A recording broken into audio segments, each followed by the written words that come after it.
turn this down.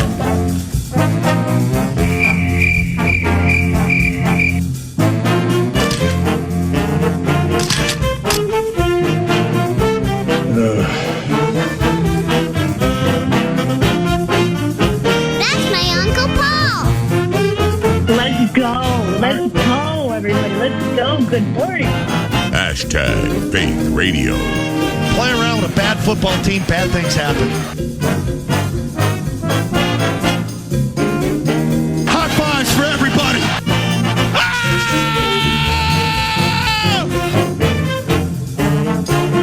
He's got big balls. Shall we begin? Yo, what's going on? The Minnesota Vikings have a foundation golf tournament today at the Meadows at Mystic Lake. So 9 to noon is in Prior Lake, Minnesota. Next to me would be Halvey, beloved Halvey.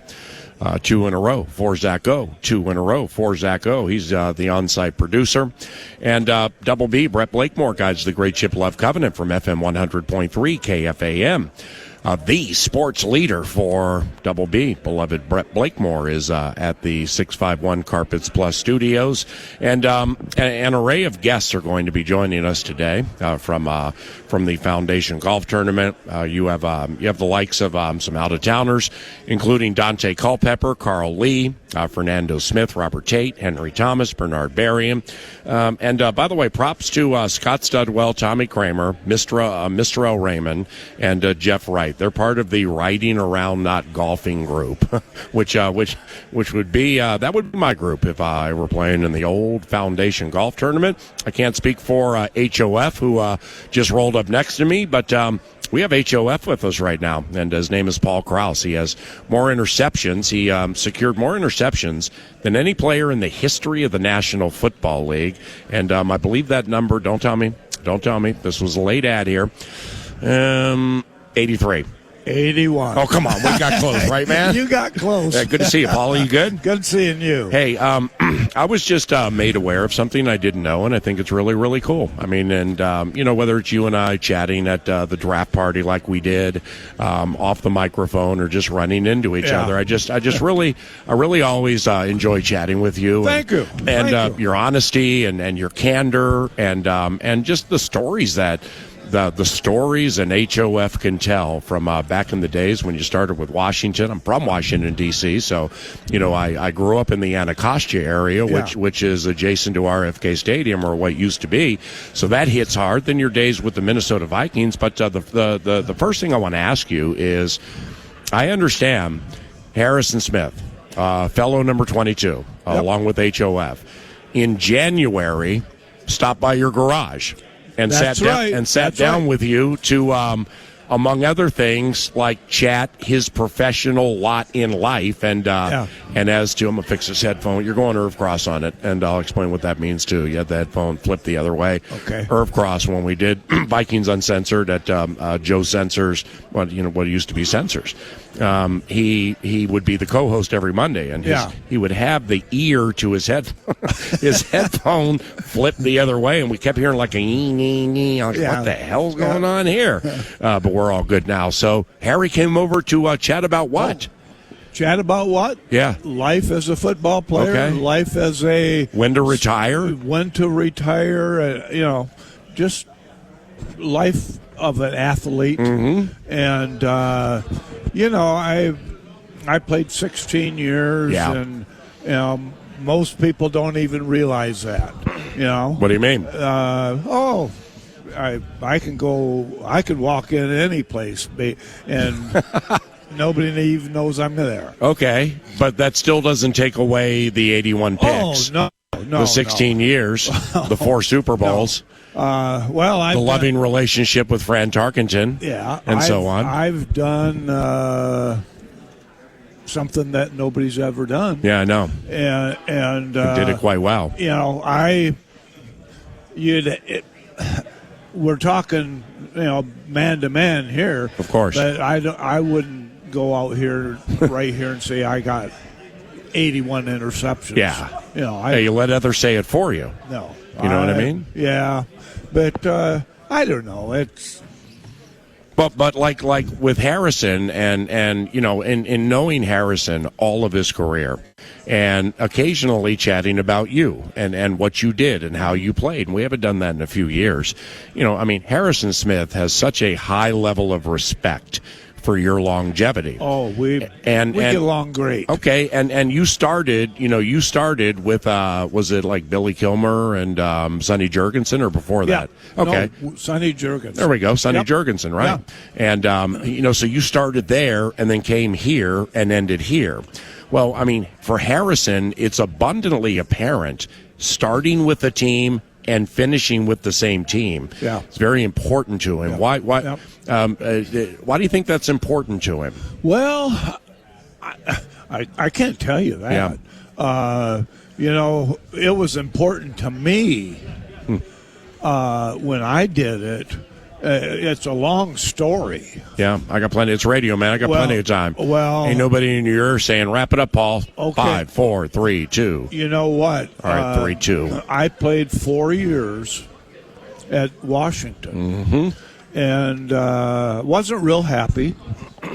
George Allen? Not George Allen. Who was the coach? The coach was Joe Gibbs? No. Harold Hecuba? No, the quarterback for the old Cleveland Indians. Oh, Roman Gabriel? No. Old Yeah. Cleveland Indians. Sammy Baugh. No. Kareem Abdul-Jabbar. I have no idea. But it doesn't matter. Go ahead. Anyway, he's Otto Graham. Yeah, Otto Graham, right. Yeah. Otto was a hell of a player. Holy cow. He That was a tough sucker right there. But you know why they broke down the offensive tackles? They switched going in and out. Oh, they rotated offensive linemen? 3 of them. Crazy. 3 of them. Cleveland did or Washington? Cleveland. Wow, nobody does that anymore. Because I can say this now. You can say whatever you want. You're my brother. The owner of the Cleveland Indians, and I can't think of his name now, was called. He was on. So the Browns were called the Indians, or you mean the Browns? Cleveland Browns. Yeah, I got you. guess. I Yeah. don't know. Yeah, Cleveland Browns. Yep. And everybody said that Otto could not call plays. Wow. That's why the coach called all the plays. Oh, geez. And we're, and rotated the guy in to tell him. Yeah. Oh, geez. Oh, yeah. That's good. That's a good story, Paulie. Three tackles. Yeah. They all played. Yeah. Okay. Well, how about this? What happened to the in-helmet radio communication? Oh, wait, they didn't have that yet. That's way beyond me. But I had Sonny Jurgensen as a quarterback. Yeah. Charlie Taylor. Charlie Taylor. Yeah. He and I went up there, together. Yeah. And we had a pretty good football team. I know. But we couldn't win. Wow. Well, if you're good, how can you not win? There's things going on. Ultimate team game. Yeah, but it wasn't really. I'm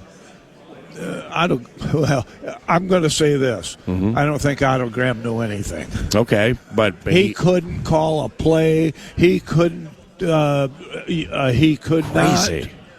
He could not get along with the. Jeez. He could not get along with the players and everything. And he had a son, and I can't remember. He says. Yeah. He got a son. Go ahead. We're looking up some Otto Graham's team. Yeah. He just he only played 2 years. He told me that Dad don't know how to call plays very good. Well, that's crazy. And that's why you went from there to the Vikings. Yeah. But that opens up a whole new story. A big one. A big one. Holy cow. Jerry Burns came after me in high school to go to Iowa. Okay. And I eventually went to Iowa. But the coach. Now I can't think of Hayden Fry? Huh? Hayden Fry? No, not Hayden Fry. Oh. Bud Grant. Yeah, Bud Grant. Bud Grant was in The Canadian Football League. he was in the Canadian Yes, football I can read your field, mind. but he was on his way to the Vikings. Yeah. Well, Jerry Burns and Bud were very close friends. Mm-hmm. And Bud told me it took me 4 years to get you away from the Washington Redskins. Wow. We had Bud there. We had Jerry Burns there. Mm-hmm. We had a guy that played in front of me as a linebacker in D.C. Mm-hmm. He came here. Well, I was here 1 year, and all those guys were here coaching. Yeah. And, Jerry just said, we got to get him. Yeah. And Bud, it took that long. So Paul Krause, Hall of Fame safety, a former Viking, is the first guest, 9 to noon. We are at Meadows at Mystic Lake for a Vikings Foundation golf tournament. Scott Studwell will join around the corner. 81 picks, all right? I mean, so some are thrown to you. Some you have to make athletic, acrobatic, diving catches. Some are off tip passes and stuff like that. You know, it's the chicken and the egg portion of the equation is something that we frequently discuss when it comes to, like, hey, what are the Vikings going to do next year? How are they going to get better? Yeah. Stuff like that. But the chicken and the egg for you, man, it was purple people eaters getting after quarterbacks. We're talking, Jim Marshall, Carl Eller, Yep. Henry, just so on and so on. Yep. And, how much, I don't want to say easier because you've earned everything that goes to the HOF, but how fortunate were you to play behind them? Bud Grant, when I came here, my first year, he came up to me and said, Paul, and I met Bud down in Iowa and playing racquetball against him. He and Bernsey. That's great. That's how far it goes back. That's awesome. He said, Bud. He said, Paul, I'm not going to tell you how to play. Yeah. You must know how to play and get the interceptions and all of that. And he says, you play your spot, but just don't let anybody get beat deep. Yeah. So they let you roam, in essence. You knew the defense well. You knew the offense and what was coming from film study.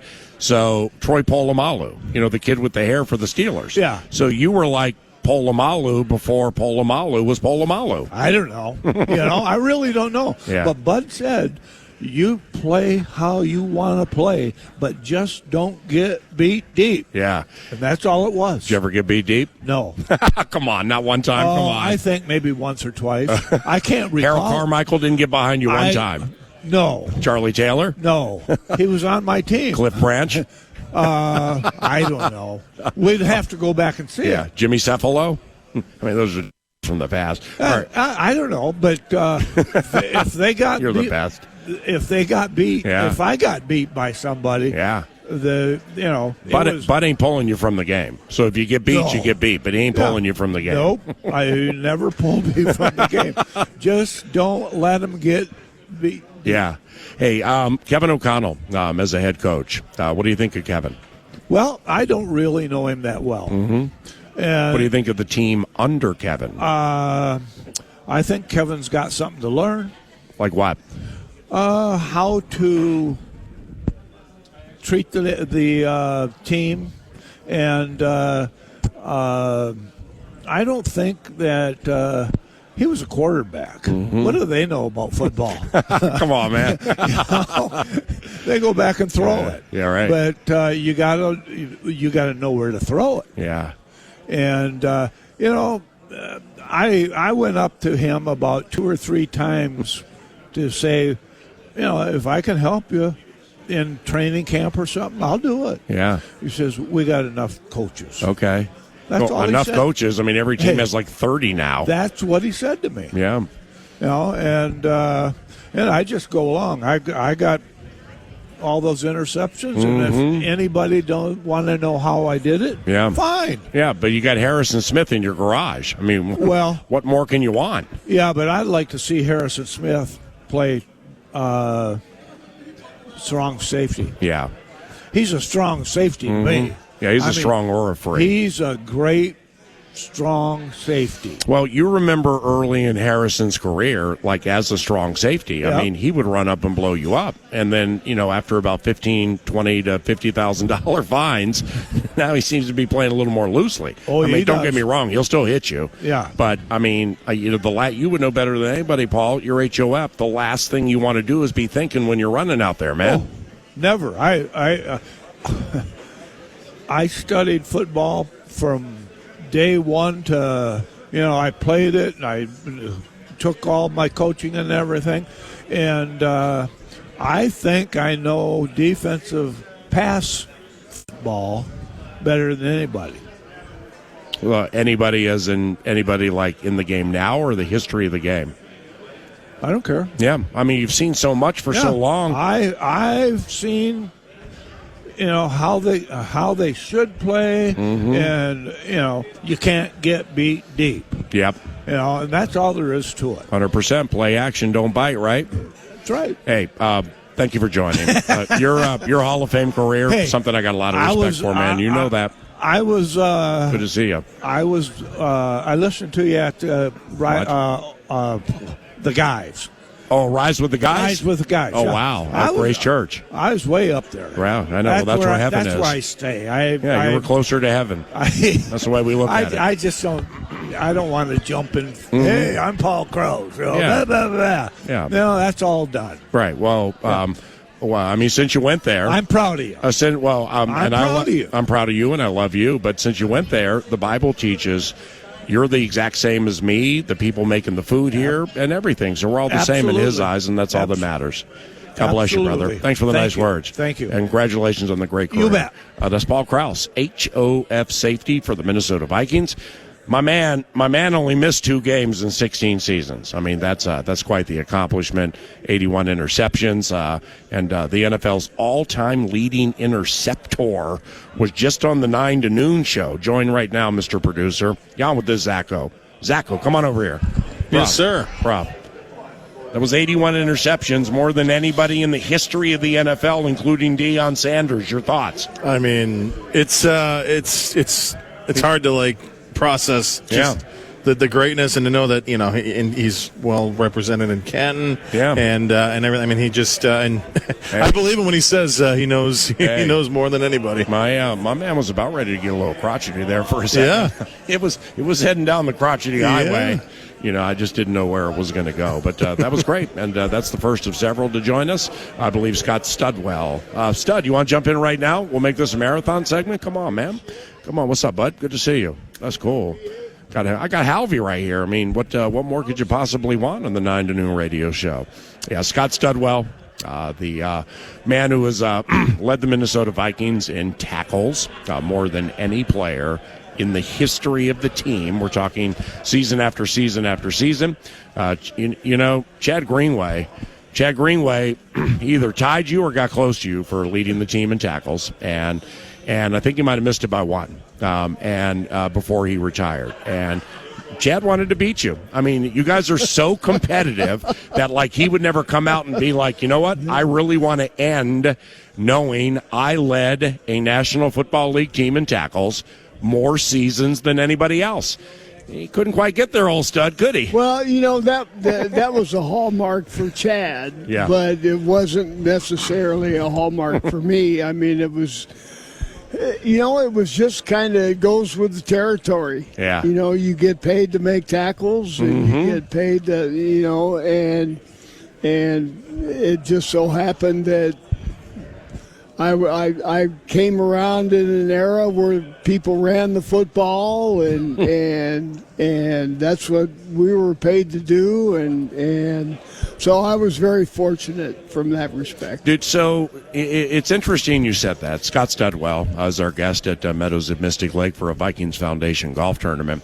Do you happen to remember, because you were director of college scouting and spent, four plus decades with the team overall, I believe. Something like that. I don't have it in front of me now. 42 years. 42 years, 4-2. Was it within the last 15? It was like the last 15 years where it was like it's a passing league, where and you again, working with the team as closely as you did, with Spielman and all these offensive coordinators, Norv Turner, Bill Musgrave, Darrell Bevel, all the way back to when you played stuff, Kevin Stefanski, stuff like that. So, I'm not saying that you were in the room when they were designing the plays, but when you would watch it back, it just, I'm not taking a shot at football in the 80s, 70s, and before that. But it is dramatically more sophisticated and harder now than it used to be, right? Oh, absolutely. I mean, it's more complicated verbally, more complicated physically, more complicated emotionally. Yeah. More complicated, financially. I mean, the game has changed dramatically in the last 10 years. You may go back a little bit further, you may push forward a little bit further, but it was very simple, a lot more simple when I came into the league. The players are bigger, faster, stronger, more mature, more athletic. It's just. And well, Stud, you've said that to me on or off the mic a million times, okay? And I ain't here to try to take immortality deep or anything, but you're big, you were athletic, you were fast. You weren't running running in a swamp or anything. You know what I mean? You had that skill set too. You had that skill set. Well, I think it's all relative. Yeah. It's at the time that I played, I was, equal to the level of competition. Yeah. Physically, so I worked. I was lucky to be in that era because looking back, and if you fast forward, I couldn't play today, probably. Yes, you could. There's not, there's always generational talent that could play in any era. Yeah. And I don't consider myself that kind of player. Okay. But you know why you could play today? And I'm being serious here. As we've known each other long enough, joking, whether we joke on or off the mic or we're serious or not. And I'm being serious. You could play today because you're smart.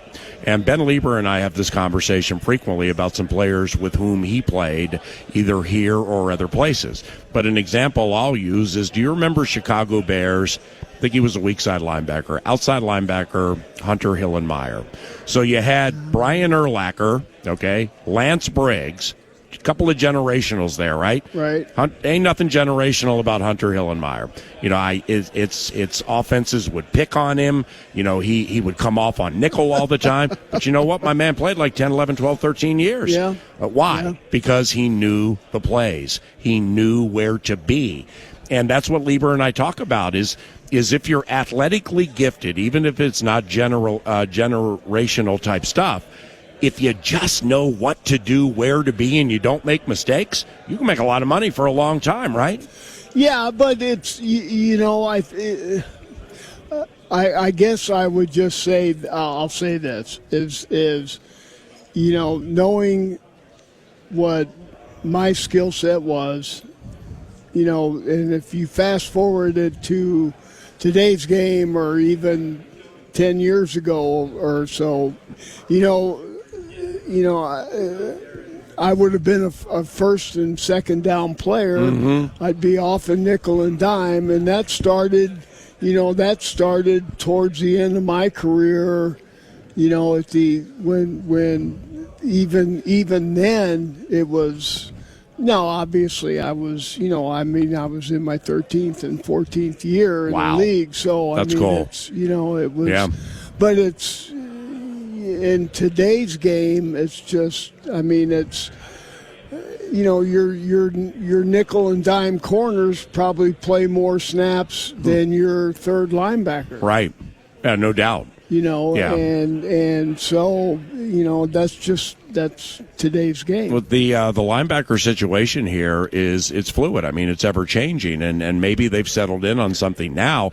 But with Kwesi Adofo-Mensah, Kwesi's playing fast right now with the way some things are going with the team. Because if somebody cast a judgment on that 22 draft, well, he's done. I mean, it ain't working out. 23 got a little better. Free agency with Davenport and Lowry didn't work out. So my man was playing behind the proverbial 8 ball as one of the most antithetical hires, one of the most different type general manager hires in the history of the NFL. So undoubtedly he's going to have to learn some things, and then if you make mistakes, are you vulnerable enough to recognize mistake? I'm going to do it differently this time, which I believe he is. But the linebacker situation, now that they have some free agency money, and it's clear that he's trying to get the team younger. I mean, it's you got Andrew Van Ginkel, you have Jonathan Grenard, along with Blake Cashman, the nice find on Ivan Pace Jr. and college free agency. So it's when you see those linebackers, what you know about them and stuff. Cashman, an Eden Prairie High School kid. I mean, it's completely different, isn't it?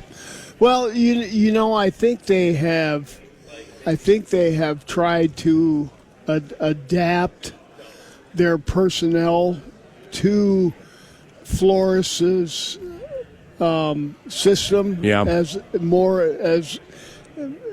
opposed to taking his system and trying to adjust it to the roster from when Brian got here, and they drafted that way.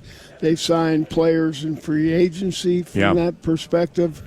They've gotten smaller on the edges, but they've gotten quicker and they've gotten more athletic, and they've gotten, and guys that can play in space more so than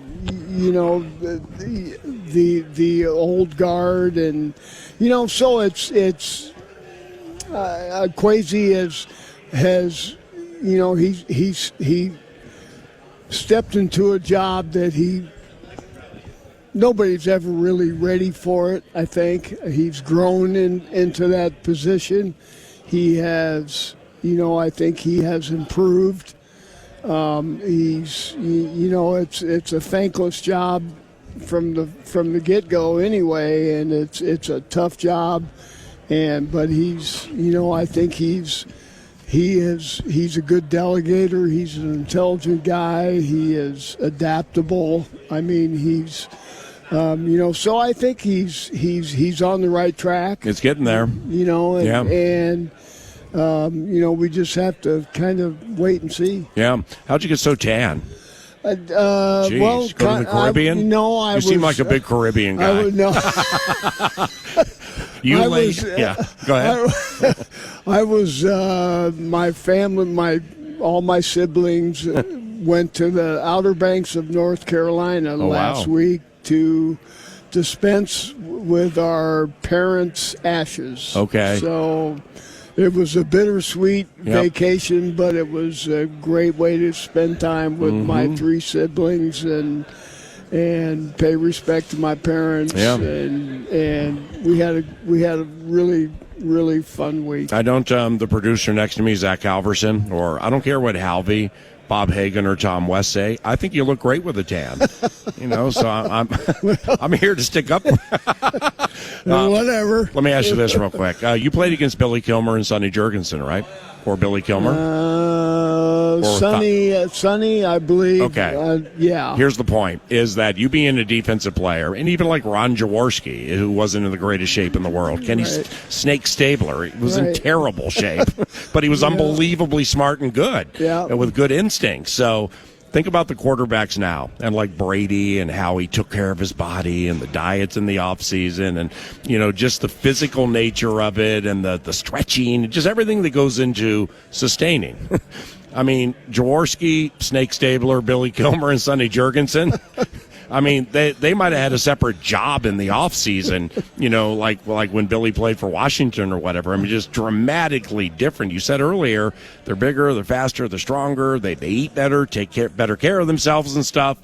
Oh, Billy Kilmer, I mean, he got out there throwing those ducks out of UCLA and Citrus College, and it seemed to work pretty well for him, didn't it? Well, let me tell you something. You're the best. Go ahead. When I used to come in my rookie year, 1977, and I'm not going to name names, I would come in at halftime of the games, and there were a handful of players in the bathroom smoking cigarettes. Lucky Strikes. Yeah. Yeah. Filterless. And it's like, holy. Well, they got to get that jump for the second half. I mean, really? Yeah. And they didn't even have an endorsement. The Marlboro man wasn't even on the side of the jersey. They were just doing it by choice. They're drinking coffee and smoking cigarettes, and it's like, holy. Yeah. And then they went out there and went for 375 and 3. So it's changed. You're awesome, man. Good seeing you. All right. Appreciate you, Stud. And you're one of my favorites today, by the way, because here's the deal. Like when I was writing down who was here, out-of-towners. Daunte Culpepper is going to join around the corner, by the way, but he's part of the out-of-towners with Bernard Berrien and so on. But I wrote props to Tommy Kramer, Mr. O. Raymond, and Jeff Wright, and Scott Studwell. They're part of the riding around, not golfing gang. That's my yes. Yeah, Billy Kilmer had the over the hill gang. Yep. I got the ride only, not golfing gang, and that's me too. And I got a cigar in my pocket, and I'm going to smoke it on the cart. Yeah, I got one in the truck. You and Sonny Jurgensen. Sonny Jurgensen at FedEx or RFK when he was the analyst for Redskins football, he would smoke cigars during the game, like while he was calling the game. Nice. So. Sometimes you can take the old out of the school, but you can't take the school out of the old school, if you know what I mean. Good seeing you, bud. See you at the track. Appreciate that. Anytime you want, let me know. Scott Studwell, preceded by Paul Krause. So we start with an HOF and the greatest tackler in the history of Minnesota Vikings football, Scott Studwell. And we're going to roll into Daunte Culpepper around the corner. It's KFAN. What's going on, Daunte Culpepper? Hey, not too much, man. Not too much. Glad to be back in Minnesota. Good, man. And did I see you at the draft or where? I saw you were back here recently, like within the last few months. Can't remember what it was. My mind goes. I've been here a few months ago. I think I was up here for. You weren't here for the draft? They didn't let you handpick a quarterback? No. Are you kidding me? With all those good quarterbacks in the draft, as long as you played, you kidding me? No, before the draft, I was up here for a different event. Yeah. Right. You don't age. Hey, are you kidding me? I mean, tell my knees and my back there. I understand that, but I'm looking at you here, man. And when we first met, my first year in 2002, calling games, you were the quarterback. Man, I had black hair and one chin. I'm up here looking like Michael McDonald from the Doobie Brothers right now with 3 chins. And he look good, man. You look great. Thank you, man. Thank you. Still in Florida, right? Yes. What do you do down there? My wife and I had 6 kids, raising them, and good for you. Just dealing with that every day. How many daughters? 3 girls, 3 boys. Okay. Yeah. We're not going to play the "Do you have a favorite child" game, but I have a 23-year-old son and a 21-year-old daughter, and it's dramatically different raising boys and girls, isn't it? Definitely. In what way for you? And your wife? The girls are, I won't say difficult, but they are different. The boys are kind of, you just kind of just steer them the right way in my situation. But my daughters, you have to handle them a little differently than the boys. That's it. But you got athletes? My boys, my girls now, but my boys, 2 in college, play college basketball right now. One's a sophomore, one's a junior. Oh, geez, where? Yeah, down at they played at a school in Pensacola, D3, Got it. Lighthouse College last year. They're transferring now. You go to the games? Oh, yeah. You yell at the refs? If they make a questionable call here and there, I might say get it right, ref. But I try not to be the crazy dad at the game. What when you look back, from '99 all the way through the end of your career, you're one of the greatest quarterbacks in the history of Minnesota Vikings football. Statistically, you got to an NFC title game, stuff like that. Thank you. Do you miss it? I miss competing. You've been gone for a little bit. I miss competing. Yeah, I miss competing at the highest level. I mean, you can't make up for that. But I miss the relationships that I had with guys. I miss the locker room, and I don't miss waking up feeling like I've been in a car accident. But other than that, man, it was great, and I'm thankful for being able to have had a career that I had. Yeah, you ran quite well as a quarterback, but you weren't a running quarterback. You think that's fair? Like Mike Vick is a running quarterback. Lamar Jackson is a running quarterback. Jalen Hurts is not a running quarterback. Either is Aaron Rodgers. But when guys like you get out to the flat, right or left, and you're pumping and everything. Yeah. Oh, think about the Green Bay playoff game and the touchdown to Mo Williams. You remember that? It puts the defense in a tough position. Yeah, and then that's all I ever tried to do. I never consider myself a running quarterback. I appreciate you saying that because I kind of get a little disturbed when I hear, "Oh, he's a running quarterback." Mm-hmm. No, you're a man who can run. You have the ability to run. Yep. But I was raised. I had great high school and college coaches to prepare me for the NFL, and going through your progression as a quarterback is probably one of the most important things you have to do as a quarterback. So I took pride in that. So I appreciate that. But I also love to run. You got to get first downs no matter how you got to get them or touchdown. You got to get them. Mm-hmm. So, I didn't mind running it if need be. But I also like to have a couple calls a game, actually quarterback runs. Right. But those are the ones that usually don't work with. What works well is when the defense is in coverage and they're worried about everything else. Then you can, slip and get you 10 or 15 yards. So that's the key, right? Man versus zone. And if those corners turn their back, there goes Daunte. Yeah, they're dead. They're dead. Now let's eliminate the Chris Campbell unfortunate moment in Charlotte 05, I believe. Let's eliminate that from the equation. All right. What's the hardest anybody ever hit you, and who was it? Oh my goodness. You know what? People ask me that, and I honestly took pride in not taking big hits. Yeah. So if I could see a guy, and I didn't see Chris, I didn't see him, but if I could see the guy, yeah, most of the time, if it's a DB, he's going to be nervous on his heels anyway, and if it's a linebacker or a defensive lineman, they're going to be overly trying to hit me hard so I can make them miss. And those other guys that are nervous, I can run them over. So I always try to. So I don't know if it's one person that hit me hard. Okay. I took pride in making people miss. All right, now, I know you got to get out here and golf, man. But there's so many games in which you played that just provide vivid memories to me that we could talk for an hour. But the playoff game at Lambeau Field. Oh man. Well, that's one that I'm never going to forget, and here's why. Because to recognize truly how special that moment was, you have to recognize what happened the week before.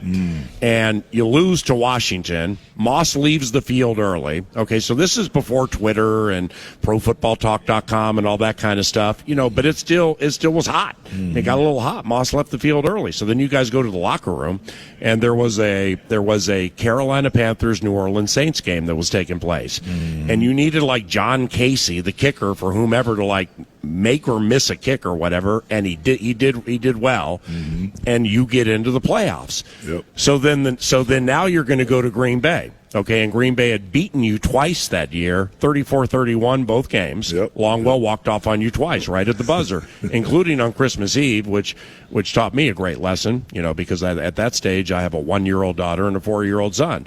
It's an afternoon game. Longwell walks off, and I come home, basically ruined Christmas. I mean, I'm so negative because of the way that thing ended. Oh, man. But so that's how it went with Green Bay. So then we go to Appleton. okay? And you know how it is in Appleton, man. I mean, they're lined up outside. Whether you're a 3-win team or a 13-win team, they're lined up outside the hotel. Fans for both. Nobody was there because you weren't supposed to be there. Right. And they didn't think that it was going to be you guys that day or that team. Yep. And you rolled in. Nobody was there. It was all quiet, peaceful, and everything. I remember, yeah. And then you get up there, and on the third play of the game, all right, Favre's on offense. They hit Chris Claiborne. Oh, man. Put on him with that middle blitz on third down. Cleaned him. And that it shook him for the whole game. I ain't going to say it won the game, but it shook him. Definitely. Now he's throwing it to Chavis. He's throwing it to Russell. Throwing it everywhere. You're hitting Mo Williams. Oh, man. And finally, and just share what you remember from this. The double move Randy Moss put on Al Harris. Oh, man. How bad was that ankle? That ankle was bad, wasn't it? He was injured. He was probably about 50, 60%. But we worked on it all week, and we knew Coach Lanahan was great at studying other teams' tendencies, and we knew when we lined up, when we saw them line up in that coverage and they're going to blitz those corners, those safeties are coming down hard, or who it might have been a corner still, but they're looking for a quick pass. So we said, all right, we're going to counter that. We're going to pump it and go up top. Yeah. And it worked out beautifully, and Moss did his thing and got open. I was able to get it to him, and the rest was history. Yeah, then into the next week, you're going to Philly. All right, so you're going to play McNabb. That tight end, L.J. Smith, caught one off his helmet, something like that. Yeah. You guys had a fake field goal that was going to work, and Moss messed it up, came out late or something. but the week of practice, I'll just, because Mike was nice enough to let me watch practice because he knew I could be trusted. I ain't going to tell anybody anything. When Antoine Winfield ran into the back wall during practice, remember? Oh, yeah. Like the Thursday practice. Yep. And he played, but he wasn't the same. He was injured. He was definitely right. I mean, that just brings that whole little run there brings back so many memories, man. That was such a fun. It was Afros. Yeah, that was Afros. America's finest receivers on Sunday, and then you had a Saturday game, and Kelly Campbell's like Afros, America's finest receivers on Sunday and Saturday. Yeah. The team had personality. Great. Yeah, a lot of personality, a lot of characters, man. It was great, man. It's just, we were so close. People don't realize how close you be sometimes to getting to the big game and winning it. But you bring it up, and I'm be kicking myself all day thinking about it. But it was still great, even though we came up short, but. We had some good runs in there. Some good runs. You had a phenomenal career, man. And God bless you and your family. Thank you. And I appreciate you stopping by. Man. You're Anytime. awesome, Daunte. Anytime. Thank you. Right, Daunte Culpepper. This is the Minnesota Vikings Foundation Golf Tournament. We'll be right back. All right, so here in Prior Lake at the Vikings Foundation Tournament, Mega Current and former Vikings, and we decided it would be super cool to be here today. Mr. O. Raymond, what's going on? Good to see you, buddy.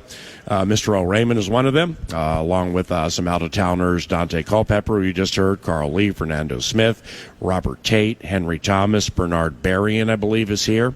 My favorite group, as I've now said for a third time because I don't golf, would be Scott Studwell, Tommy Kramer, Mr. O. Raymond, former safety, and Jeff Wright. They're part of the Riding Around Not Golfing group. That would be my group.